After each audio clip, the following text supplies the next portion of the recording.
Okay, so the first item we have is a golf ball. Yep, you can use a golf ball, lacrosse ball, any sort of ball that's not going to get squished if I place it underneath my foot and roll out the arches of my feet. It's kind of hard to see here, but it is a little bit painful, so make sure you're not putting all of your weight on your foot, just a little bit at a time, and then make sure that you switch feet. I would recommend doing this before and after every single skating session because our feet are crammed into our skates all of the time.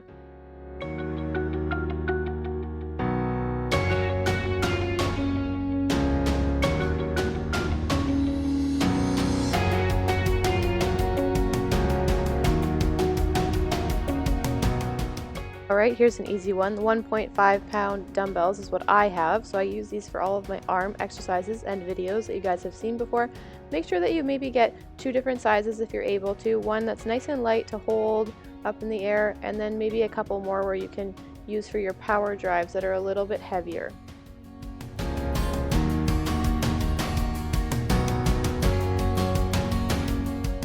This one is called a spinner, so it spins on an axis, and we use these for working on our off-ice spins.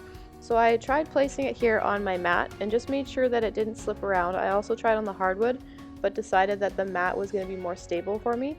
So when I'm placing my foot on, I'm going to place it on a diagonal. So my heel will go on one corner and my toe up to the opposite corner. And I can just practice working on tapping my toe around in a circle at first to get my balance.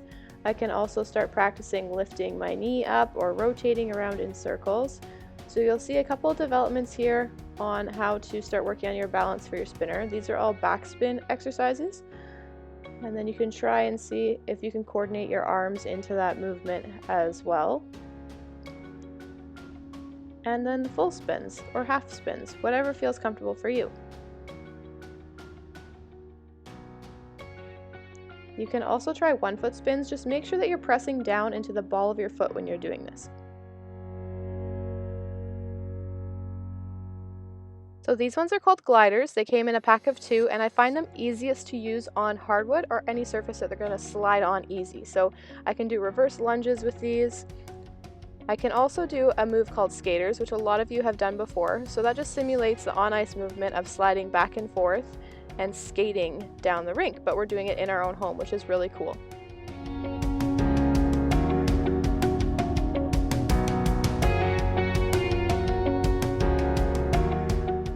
So this is a resistance band with handles, and most of you have probably used these before. So I just loop them underneath my feet, and if I want it to be a little bit easier, I'm going to keep my feet closer together. And I can do lateral raises, vertical raises, or I can stretch my feet out a little bit further to make it a little bit more difficult and the tension a little bit stronger on that band.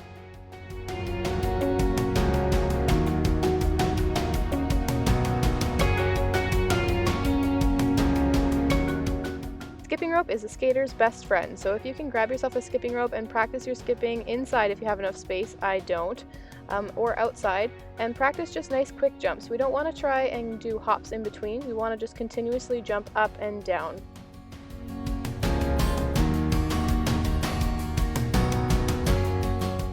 This is called a therapy band, and I use this for my ankle exercises. I'm going to be doing another video on all of these ankle exercises as I believe they're all important for figure skaters.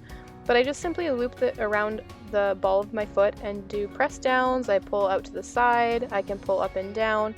Ankle therapy exercises are very important for us to prevent injuries, as ankle injuries are very high for figure skaters.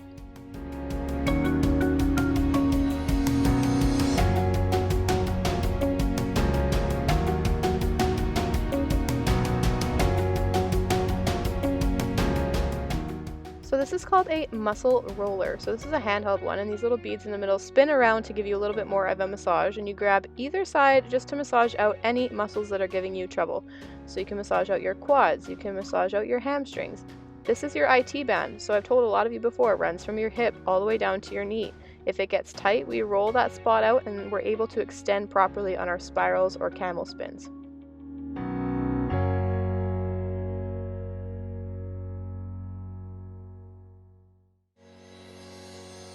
A lot of you before have worked with me and know that I use a foam roller regularly. So this is really important to get rid of sore muscles or to prevent injury. So after a session, I would grab my foam roller and roll out my big muscles like my calves, my quads, hamstrings. You can even roll out your back and your IT band using this foam roller as well.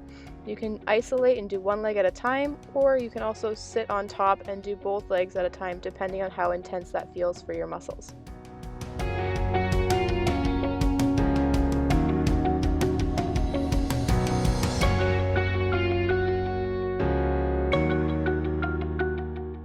If you are walking around with your shoulders leaning forward, that's a big no-no. We need to try and do a little bit of posture correction here.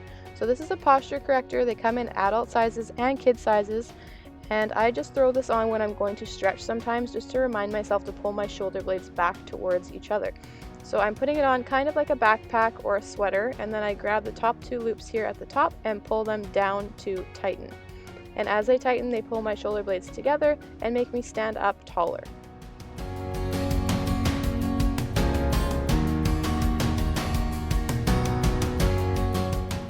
Last item that I have is a stretching strap, and this one I got off of Amazon, and it's got two stretching loops on it so I can put it around the base of my foot and work on my standing stretches, or I can bring myself down to the floor and support my lumbar spine and just have a little bit more pull when I do my stretches.